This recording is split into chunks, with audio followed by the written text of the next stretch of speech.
On dit souvent au quartier que si on accouche tard, si on est en surpoids, si on est trop stressé, s'il y a la sorcellerie derrière, on peut faire la prééclampsie. Donc, scientifiquement, quelles sont les prédispositions, ça peut arriver à tout le monde, mais quelles sont les prédispositions quand même pour celles qui sont sujettes à faire cette maladie étant enceinte? Le premier facteur de risque, c'est l'âge.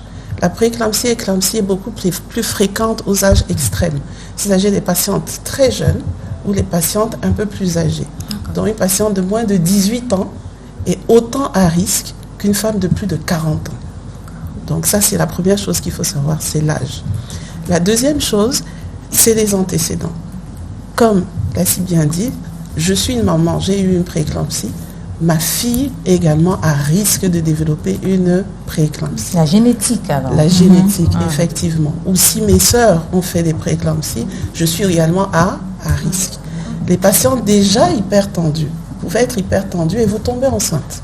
Vous êtes également à risque, donc il faut faire attention si vous êtes déjà hypertendu sous traitement. Les patientes obèses également. Les patients diabétiques. C'est ce que je voulais dire. Oui. Le diabète est un énorme facteur de risque de la prééclampsie et éclampsie. Son bébé de 5 kilos, c'est pas lié à la prééclampsie, c'est plutôt lié au diabète.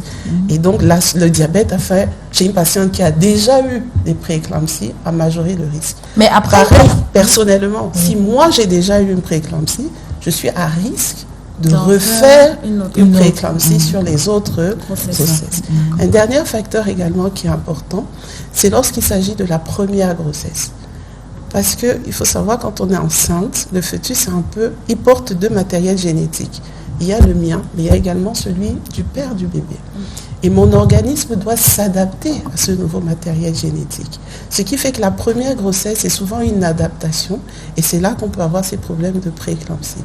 Quand je dis première grossesse, il faut aussi entendre première grossesse avec un nouveau partenaire.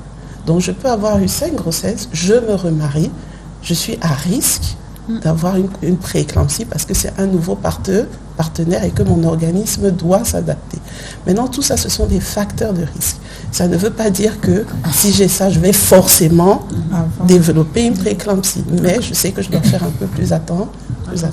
Si vous permettez, dites-moi